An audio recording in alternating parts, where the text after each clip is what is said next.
परिचय। बच्चों, आज हम जल, हाइड्रोजन, पेरोक्साइड और भारी जल के बारे में जानकारी प्राप्त करेंगे। जल एक रासायनिक पदार्थ है और इसका रासायनिक सूत्र H2O होता है। ये रंगहीन तथा पारदर्शी द्रव है। इसमें एक ऑक्सीजन परमाणु और दो हाइड्रोजन परमाणु होते हैं। हाइड्रोजन पेरोक्साइड हाइड्रोजन और ऑक्सीजन का एक संयोजन होता है। इसका रासायनिक सूत्र H2O2 है। भारी जल ड्यूटीरियम ऑक्साइड होता है। ये जल का अन्य रूप है जिसमें हाइड्रोजन ड्यूटीरियम समस्थानिक होता है। तो इस मॉड्यूल में हम जल, हाइड्रोजन पेरोक्साइड और भारी जल के बारे में जानकारी प्राप्त करेंगे।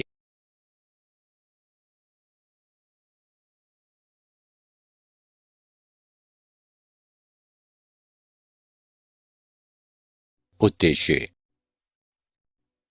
इस पाठ के अंत में आप निम्न करने में सक्षम हो जाएंगे। जल के भौतिक एवं रासायनिक गुणधर्मों पर चर्चा करना, बर्फ एवं जल की संरचना पर चर्चा करना, कठोर एवं मृदु जल में विभेद करना, हाइड्रोजन पेरोक्साइड के विरजन की विधियों की व्याख्या करना तथा इसके भौतिक एवं रासायनिक गुणधर्मों पर चर्चा करना, भारी जल को परिभाषित करना तथा ईंधन के रूप में डाई हाइड्रोजन के बारे में चर्चा करना।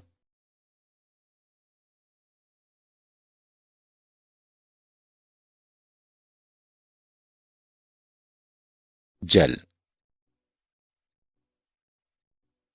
जल सभी रासायनिक यौगिकों में सबसे सामान्य, प्रचुर एवं आसानी से पाया जाने वाला यौगिक है। मानव के जीवन हेतु ये अनिवार्य यौगिक है। ये ठोस, द्रव या गैसीय अवस्थाओं में रह सकता है। ये सार्वभौमिक विलायक है। हमारे शरीर के 70% भाग में जल होता है। पृथ्वी का 75% भाग जल से बना है।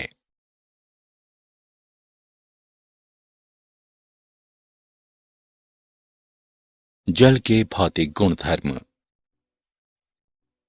एक रंगहीन, गंधहीन और स्वादहीन द्रव है। जल का नीला या नीलापन लिए हुए हरा रंग इसकी गहराई के कारण होता है।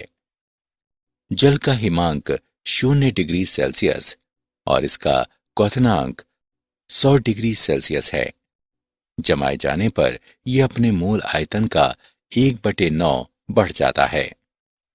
जल का क्वथनांक इसके पृष्ठ पर दाब पर निर्भर करता है। दाब जितना ही उच्च होगा, क्वथनांक भी उतना ही अधिक होगा।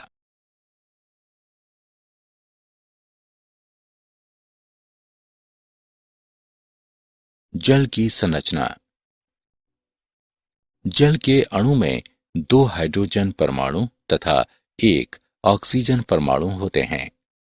इसमें उच्च ध्रुवीयता होती है।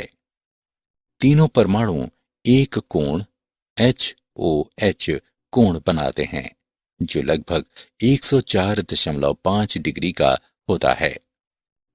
प्रत्येक हाइड्रोजन परमाणु का केंद्र ऑक्सीजन परमाणु के केंद्र से लगभग 95.7 पिकोमीटर होता है। चूंकि ऑक्सीजन हाइड्रोजन की तुलना में अधिक वैद्युत ऋणात्मक होती है, इसलिए हाइड्रोजन परमाणुओं पर आंशिक धनावेश तथा ऑक्सीजन परमाणु पर आंशिक ऋणावेश होता है। आवेश का ये पृथक्करण अणु पर नेट द्विध्रुव आघूर्ण उत्पन्न करता है। बर्फ जल का ठोस रूप है और बर्फ का घनत्व जल की अपेक्षा कम होता है।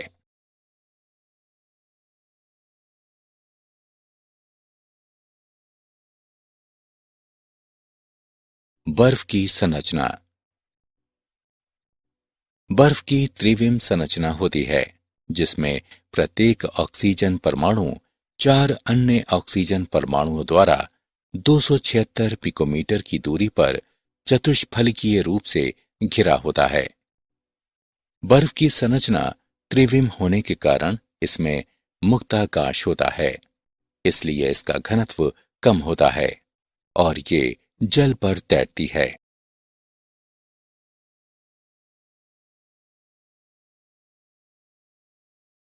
जल के रासायनिक गुणधर्म। उभयधर्मी प्रकृति। अम्ल तथा क्षार दोनों रूपों में कुछ रसायनों द्वारा व्यवहार करने की क्षमता उभयधर्मिता कहलाती है। यदि कोई क्षार जैसे कि NH3 उपस्थित है तो जल एक अम्ल की भांति व्यवहार कर सकता है और उस क्षार को एक प्रोटॉन प्रदान करके अभिक्रिया करता है। यदि कोई अम्ल जैसे कि H2S उपस्थित है तो जल एक क्षार के रूप में व्यवहार कर सकता है और उस अम्ल से एक प्रोटॉन प्राप्त करते हुए प्रतिक्रिया करता है। जल का स्वयं आयनीकरण जल द्वारा अम्ल या क्षार के रूप में अभिक्रिया करने की सामर्थ्य का एक अन्य उदाहरण है। जल की अपचयन अभिक्रियाएं। डाइहाइड्रोजन जल के अपचयन द्वारा निम्नानुसार उत्पन्न की जा सकती है।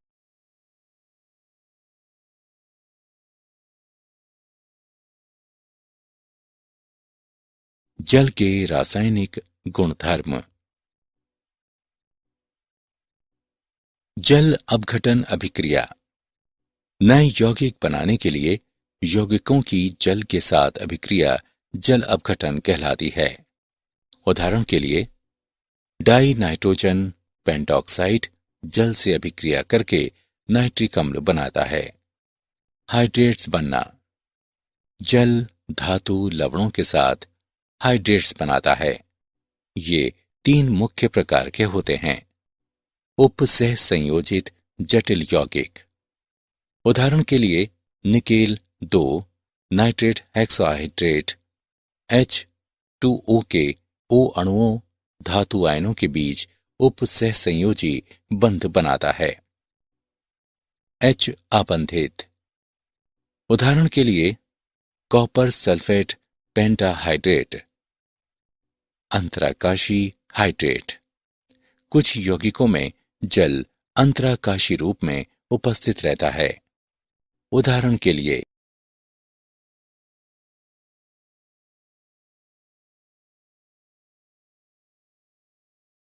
कठोर एवं मृदु जल। कठोर जल Ca2+, Mg2+ और Fe2+ के विलयशील लवणों वाला जल कठोर जल कहलाता है। ये साबुन के साथ पर्याप्त झाग नहीं बनाता। मृदु जल। इसमें कैल्शियम, मैग्नीशियम, आयरन के विलयशील लवण नहीं होते। ये साबुन के साथ पर्याप्त झाग बनाता है। ये Ca की घात 2+ और Mg की घात 2+ के बाइकार्बोनेटों, सल्फेटों और क्लोराइडों से मुक्त होता है। फैटी अम्ल।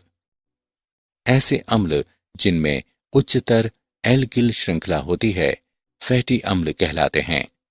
उदाहरण के लिए C15, H31, COOH और C17, H35, COOH। कठोर जल साबुन से अभिक्रिया करके अवक्षेप बनाता है। कठोर जल की साबुन के साथ अभिक्रिया।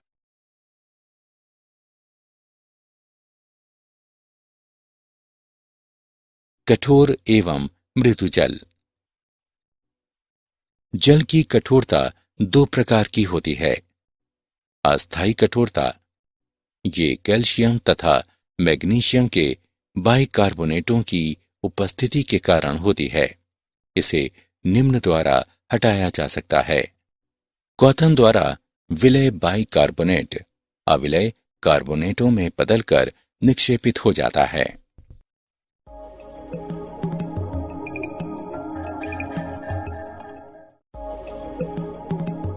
क्लार्क की विधि। चूने की परिकलित मात्रा कठोर जल में मिलाए जाने पर कैल्शियम कार्बोनेट का अवक्षेपण होता है।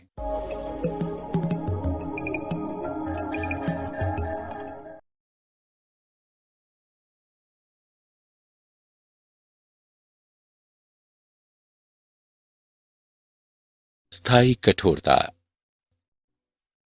ये कठोरता Ca की घात 2+ Mg की घात 2+ और Fe की घात 2+ के क्लोराइडों तथा सल्फेटों की उपस्थिति के कारण होती है। इसे निम्न द्वारा हटाया जा सकता है। धावन सोडा यानी सोडियम कार्बोनेट से उपचारित करके। सोडियम कार्बोनेट कैल्शियम और मैग्नीशियम लवणों को अविलय कार्बोनेटों में बदल देता है, जो छानकर अलग किए जा सकते हैं। आप इसे निम्न अभिक्रिया में देख सकते हैं।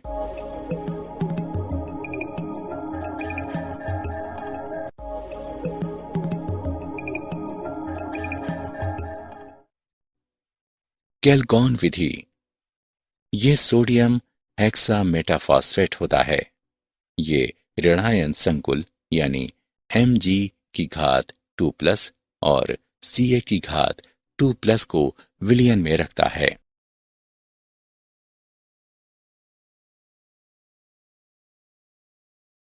आयन विनिमय पद्धति। जियोलाइट या जलयुक्त सोडियम एल्यूमिनियम सिलिकेट परम्यूटेट यानी NaAlSiO4 3H2O कहलाता है और Ca की घात 2 धन तथा Mg की घात 2 धन को हटाने में काम आता है।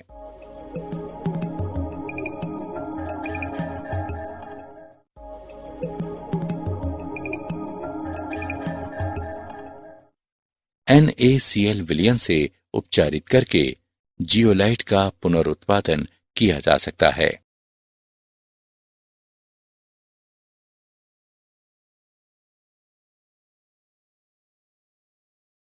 संश्लेषित रेजिन पद्धति। संश्लेषित रेजिन विधि। संश्लेषित धनायन विनियमकों के उपयोग द्वारा कठोर जल को मृदु किया जा सकता है। ये विधि जियोलाइट या परम्यूटेट की तुलना में अधिक प्रभावी है। ये धनायन विनियामक बड़े कार्बनिक अणु होते हैं, जिनमें सल्फोनिक अम्ल समूह होते हैं। आयन विनिमय रेजिन को पहले NaCl विलयन से उपचारित करते हुए सोडियम में बदला जाता है और फिर जल के मृदुकरण हेतु प्रयुक्त किया जाता है।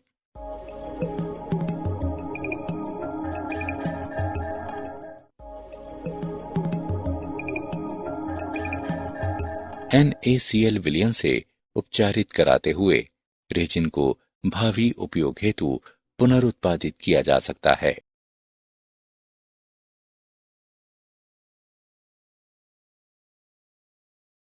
हाइड्रोजन पेरोक्साइड H2O2 विरचन। हाइड्रोजन पेरोक्साइड को जलयुक्त बेरियम पेरोक्साइड पर सल्फ्यूरिक अम्ल या फास्फोरिक अम्ल की क्रिया द्वारा विरचित किया जा सकता है। निर्जल बेरियम पेरोक्साइड सल्फ्यूरिक अम्ल से तत्काल अभिक्रिया नहीं करता, क्योंकि इसके पृष्ठ पर अविलय बेरियम सल्फेट की एक परत बन जाती है, जो अम्ल की आगामी अभिक्रिया को रोकती है। इसलिए जलयुक्त बेरियम पेरोक्साइड BaO2 और 8H2O का ही उपयोग किया जाना चाहिए। औद्योगिक रूप से इसे 2 एल्किल एंथ्राविक्विनॉल के स्वतः ऑक्सीकरण द्वारा विरचित किया जाता है, जहां 2 एथिल एंथ्राक्विनॉल हाइड्रोजन या पैलेडियम की उपस्थिति में ऑक्सीकृत होकर हाइड्रोजन पेरोक्साइड देता है।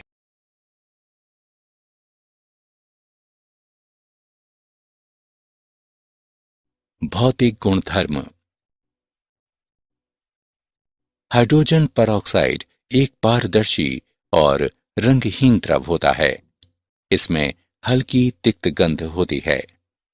हाइड्रोजन परऑक्साइड एक बहुउपयोगी तथा पर्यावरण अनुकूल रसायन है, जिसके व्यापक अनुप्रयोग हैं।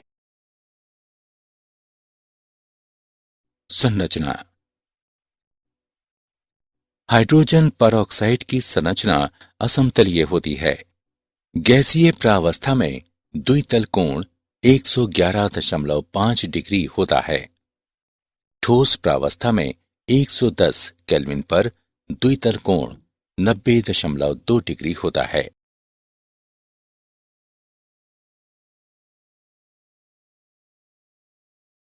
रासायनिक गुणधर्म।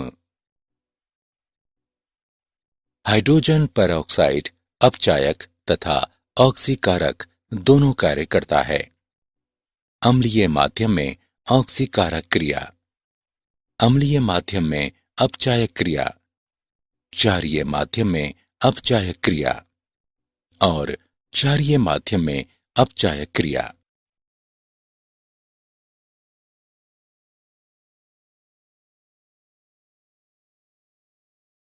भंडारण। हाइड्रोजन परऑक्साइड को छतयुक्त अग्निरोधी कक्षों में रखा जाना चाहिए, जहां इसे ठंडा और सीधी धूप से सुरक्षित रखा जा सके। ये बहुत महत्वपूर्ण है कि हाइड्रोजन परऑक्साइड को सभी प्रकार के संदूषणों से बचाकर रखा जाए। मूल पात्रों या संस्थापित टैंकों में उचित भंडारण के साथ विलयन को लंबी अवधियों तक भंडारित रखा जा सकता है, जिसमें सक्रिय ऑक्सीजन में कोई उल्लेखनीय हानि नहीं होती।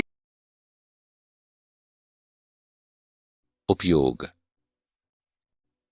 इसे पूर्तिरोधी के रूप में तथा माउथ वॉश के रूप में उपयोग किया जाता है।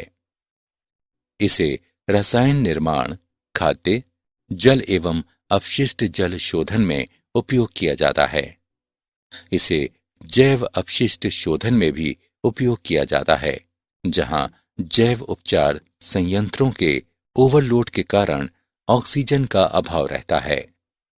इसे फॉर्मेल्डिहाइड्स, फिनॉल्स, कार्बनिक क्लोरीन यौगिकों इत्यादि के ऑक्सीकरण में उपयोग किया जाता है।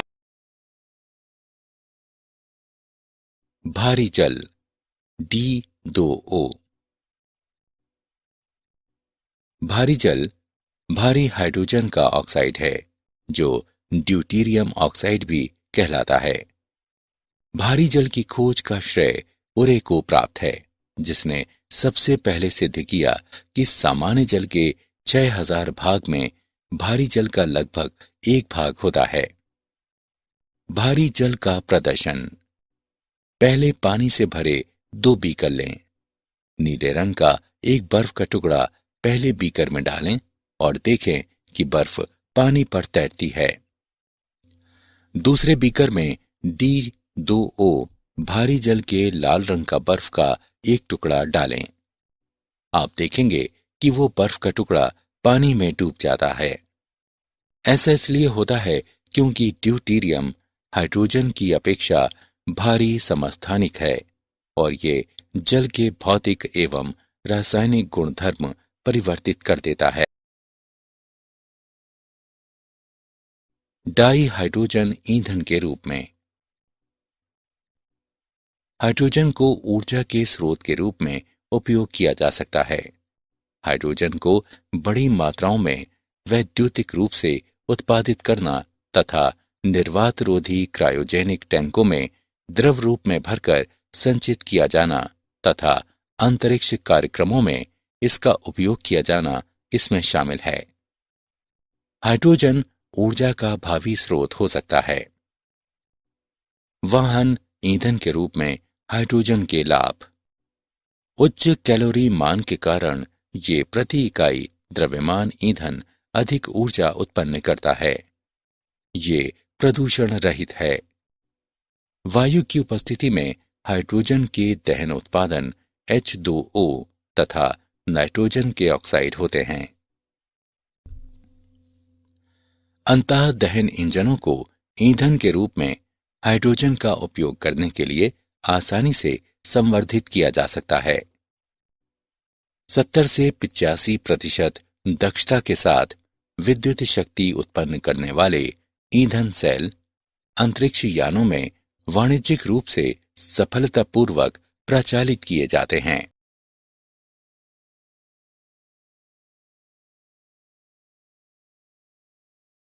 क्या आप जानते हैं, हाइड्रोजन पेरोक्साइड को कुत्ते द्वारा विष ग्रहण करने पर वमन प्रेरक के रूप में उपयोग किया जा सकता है।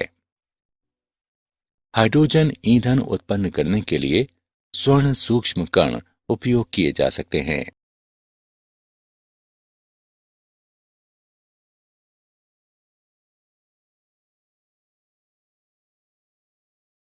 सारांश। आइए हमने जो कुछ सीखा है उसे संक्षेप में दोहराएं। जल सभी रासायनिक यौगिकों में सबसे सामान्य, प्रचुर एवं आसानी से पाया जाने वाला यौगिक है। HOH कोण लगभग 104.5 डिग्री का होता है। प्रत्येक हाइड्रोजन परमाणु का केंद्र ऑक्सीजन परमाणु के केंद्र से लगभग 95.7 पिकोमीटर होता है। अम्ल तथा क्षार दोनों रूपों में व्यवहार करने की जल की क्षमता उभयधर्मिता कहलाती है। Ca की घात 2+, Mg की घात 2+ और Fe की घात 2+ के विलयशील लवणों वाला जल कठोर जल कहलाता है।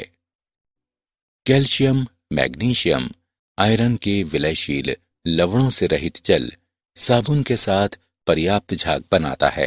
ये Ca की घात 2+ और Mg की घात 2+ के बाइकार्बोनेटों, सल्फेटों, क्लोराइडों से मुक्त होता है।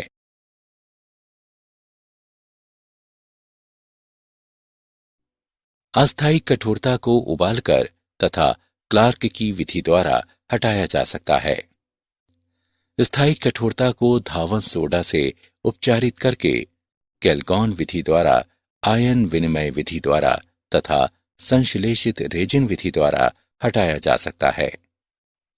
हाइड्रोजन परऑक्साइड को जलयुक्त बेरियम परऑक्साइड पर सल्फ्यूरिक अम्ल या फास्फोरिक अम्ल की क्रिया द्वारा विरचित किया जा सकता है। हाइड्रोजन परऑक्साइड की संरचना असमतलीय होती है। भारी जल भारी हाइड्रोजन का ऑक्साइड है, जो ड्यूटेरियम ऑक्साइड भी कहलाता है।